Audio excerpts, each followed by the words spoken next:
بسم الله الرحمن الرحيم إن الله وملائكته يصلون على النبي يا أيها الذين آمنوا صلوا عليه وسلموا تسليما اللهم صل على سيدنا ومولانا محمد معدن الجود والكرم وآله الكرام وأصحابه العظام وابنه الكريم وبارك وسلم. أعوذ بالله من الشيطان الرجيم. بسم الله الرحمن الرحيم. قال أراغب أنت عن آلهتي يا إبراهيم لئن لم تنته لأرجمنك واهجرني مليا قال سلام عليك سأستغفر لك ربي إنه كان بي حفيا وأعتزلكم وما تدعون من دون الله وأدعو ربي عسى ألا أكون بدعاء ربي شقيا. بولا کیا تو میرے خداؤں سے منہ پھیرتا ہے اے ابراہیم؟ بے شک اگر تو باز نہ آیا تو میں تجھے پتھراؤ کروں گا اور مجھ سے زمانہ دراز تک بے علاقہ ہو جا، لا تعلق ہو جا. کہا بس تجھے سلام ہے، قریب ہے کہ میں تیرے لیے اپنے رب سے معافی مانگوں گا، بے شک وہ مجھ پر مہربان ہے اور میں ایک کنارے ہو جاؤں گا تم سے اور ان سب سے جن کو اللہ کے سوا پوجتے ہو، اور اپنے رب کو پوجوں گا. قریب ہے کہ میں اپنے رب کی بندگی سے بدبخت نہ ہوں.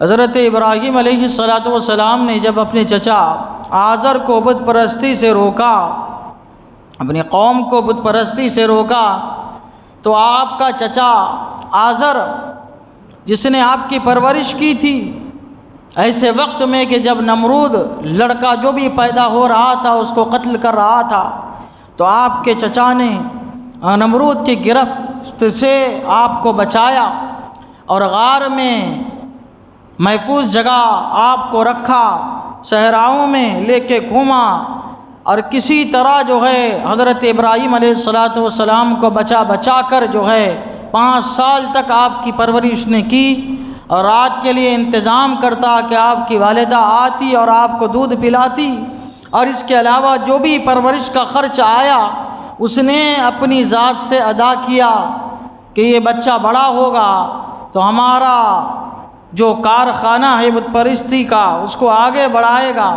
ہمارے قوم کے دین کو آگے بڑھائے گا. اب اس کے ذہن میں یہ سب چل رہا ہے، لیکن حضرت ابراہیم علیہ السلام نے برسر عام اور کھلم کھلا اور سب کو بالخصوص اپنے چچا کو بت پرستی سے روکا. آپ نے فرمایا تم یہ کیا کر رہے ہو؟ یہ پتھر کے تراشے ہوئے کنویں کو پوج رہے ہو، یہ کیا کر سکتے ہیں؟ یہ کچھ نہیں کر سکتے. تم کچھ کر کے تو ان کو کہو کہ یہ بتائے، یہ تو خود اپنے آپ میں مجبور ہے، تمہاری کیا مدد کر سکتے ہیں، تمہاری کیا سن سکتے ہیں. جب آپ کے چچا نے آپ کا یہ بیان سنا بڑا آگ ببولا ہو گیا، دیش میں آ گیا، سارے احسانات یاد دلانے لگا. پھر کہنے لگا کیا تو میرے خداؤں سے منہ پھیرتا ہے ابراہیم کہ ان سے الگ ہوتا ہے؟ پھر کہنے لگا اگر تو باز نہ آیا تو میں تجھے پتھراؤ کروں گا اور مجھ سے زمانہ دراز تک لا تعلق ہو جا. اگر تم جو ہے یہ تمہارے اس دین سے تبلیغ سے باز نہ آئے تو میں تمہیں سنسار کو میں پتھر مار کے تم کو ہلاک کر دوں گا، اور اس کے علاوہ تم کو جو ہے وہ شہر بدر کر دوں گا، تم کو یہاں میں رہنے نہیں دوں گا، تمہیں اپنے دین کی تبلیغ کرنے میں نہیں دوں گا. اس لیے بہتر مناسب یہ ہے کہ تم میرے علاقے کو چھوڑ کے چلے جاؤ. حضرت ابراہیم علیہ السلام نے جب ملاحظہ فرمایا کسی طرح ماننے کے نہیں ہیں، تو آپ نے ارادہ فرما لیا کہ اب ان سے علیحدہ ہو جاتے ہیں. آپ نے فرمایا کہا بس تجھے سلام ہے، سلام علیک، تجھے کیا ہے؟ سلام ہے.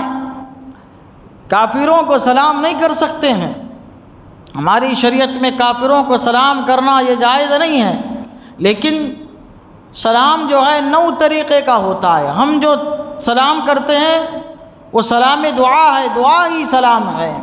اور ایک ہوتا ہے سلام وداع، سلام متارکہ یعنی وداعی سلام، رخصتی کا سلام. تو حضرت ابراہیم علیہ السلام نے رخصتی کا سلام، متارکہ کا سلام جو ہے یہاں پہ فرمایا ہے، دعائیہ سلام آپ نے نہیں فرمایا۔ آپ نے فرمایا تم پر سلامتی ہو، قریب ہے کہ میں تیرے لیے اپنے رب سے معافی مانگوں گا، بے شک وہ مجھ پر مہربان ہے۔ تم پر میری باتوں کا کوئی اثر نہیں ہوا، میں نے سمجھایا، بتانے کی کوشش کی، لیکن تم نے نہیں مانا۔ لیکن میرا رب بڑا رحیم ہے، کریم ہے، غفار ہے، وہ اگر چاہے تو ہدایت عطا فرما سکتا ہے، تم کو سیدھی راہ دکھا سکتا ہے۔ اب تم سے کچھ کہنا یہ فضول ہے، بے فائدہ ہے، اب میں تم سے کچھ نہیں کروں گا، تم سے کہنے کوئی مطلب نہیں ہے۔ اب میں اپنے اللہ تعالیٰ کی بارگاہ میں دعا کروں گا، اللہ تعالیٰ سے توبہ استغفار کروں گا تمہارے لیے، اور اللہ تبارک و تعالیٰ سے دعا کروں گا کہ اللہ تبارک و تعالیٰ انہیں ہدایت فرما کر سیدھی راہ پر لائے، ان کے گناہوں کو، ان کے شرک اور کفر کو معاف فرمائے۔ آپ نے یہ کہا اور آپ فرماتے ہیں میں ایک کنارے ہو جاؤں گا، پھر آپ جو ہے میں کنارے ہو جاؤں گا، تو آپ نے ان کا شہر چھوڑ دیا۔ اب جو ہے فلسطین ملک شام آپ آباد ہوئے، اور وہاں سے جو ہے فلسطین آپ پہنچے، بیت المقدس جہاں بنا ہے وہیں پر آ کے جو ہے بعد میں آپ قیام پذیر ہوئے، اور وہیں پہ آ کے جو ہے آپ نے حضرت سارہ رضی اللہ تعالیٰ عنہا سے نکاح فرمایا تھا۔ تو آپ فرماتے ہیں میں کنارے ہو جاؤں گا، آپ چلے گئے شہر چھوڑ کے، اور تم سے اور ان سب سے جن کو اللہ کے سوا پوچھتے ہو، تم سب سے بیزار ہوں، تم سے بھی بیزار ہوں، تمہارے بتوں سے بھی بیزار ہوں، تمہارے عمل سے بھی بیزار ہوں، اور تمہارے اس شہر میں رہنے سے ہی بیزار ہوں۔ آپ سب ہر چیز چھوڑ کے چلے گئے۔ پتہ کیا چلا، معلوم کیا ہوا، جب دین کی باری آئی، ایمان کی حفاظت کی باری آئے تو کسی کا کچھ خیال نہیں کرنا ہے۔ اپنے دین کی حفاظت اولین فرض ہونا چاہیے ہر مسلمان کا، رشتہ داری ہو، چاہے پڑوسی کے حقوق ہو، چاہے تجارتی معاملات ہو، سب بالائے طاق رکھ کے پہلے اپنے ایمان کو دیکھنا ہے۔ دنیا میں مال و دولت سے بڑھ کر، اولاد سے بڑھ کر، رشتہ داری سے بڑھ کر، اور گھر بار سے بڑھ کر، دکان و مکان سے بڑھ کر، ہر چیز سے بڑھ کر سب سے بڑی دولت ایمان ہے۔ اس کے علاوہ آپ کے پاس کوئی بڑی دولت نہیں ہے، ایمان سے بڑھ کر آپ کے پاس کوئی دولت نہیں ہے۔ اگر آج کا آدمی دنیا کا سب سے امیر ترین ہو جائے، اس کے پاس ایمان کی دولت نہیں ہے، تو اللہ تعالیٰ کے نزدیک اس کی حیثیت مچھر کے پر کے برابر بھی نہیں ہے۔ لیکن ایک غریب فقیر آدمی صحیح معنوں میں مسلمان ہے، 5 وقت کے نماز کا پابند ہے، تو اللہ تبارک و تعالیٰ فرماتا ہے واللہ ولی المومنین، اللہ تبارک و تعالیٰ مومنوں کا ولی ہوا کرتا ہے۔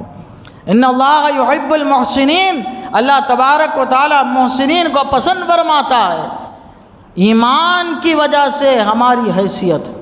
حضرت عمر بن خطاب رضی اللہ تعالیٰ عنہ فرمایا کرتے تھے کہ یہ جو کچھ ہم باغ و بہار دیکھ رہے ہیں یہ سب ہمارے دین متین کا صدقہ ہے۔ دین متین کا کیا ہے؟ یہ صدقہ ہے۔ اللہ تعالیٰ نے جو آپ کو مقام مرتبہ عطا فرمایا کرتے تھے، یہ دامن مصطفیٰ سے منسلک ہونے کا یہ صدقہ ہے، اسلام اپنانے کا یہ صدقہ ہے۔ حضرات گرامی، پتہ کیا چلا، آپ نے سب کچھ چھوڑ دیا اور آپ جو ہے اپنے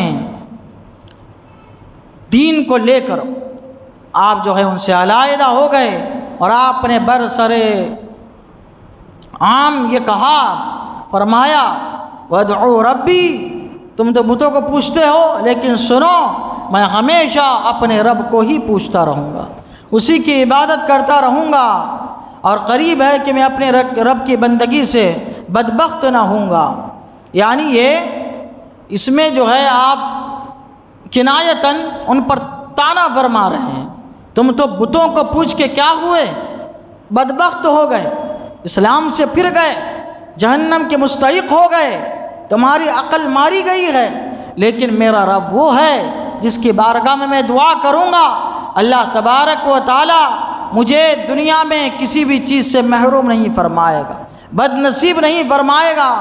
جو مانگوں گا اللہ تبارک و تعالی مجھے عطا فرمائے گا، دنیا میں میں کامیاب رہوں گا، آخرت میں بھی میں کامیاب رہوں گا۔ اللہ تعالیٰ کی بارگاہ میں دعا ہے کہ مولا تعالیٰ ہم سبھی کو قرآن شریف سیکھنے سمجھنے اس کے مطابق عمل کرنے کی توفیق عطا فرمائے۔ اشہد ان لا الہ الا اللہ و اشہد ان محمدا عبدہ ورسولہ، وصلی اللہ تعالی علی سیدنا محمد وعلی آلہ وصحبہ اجمعین برحمتک یا ارحم۔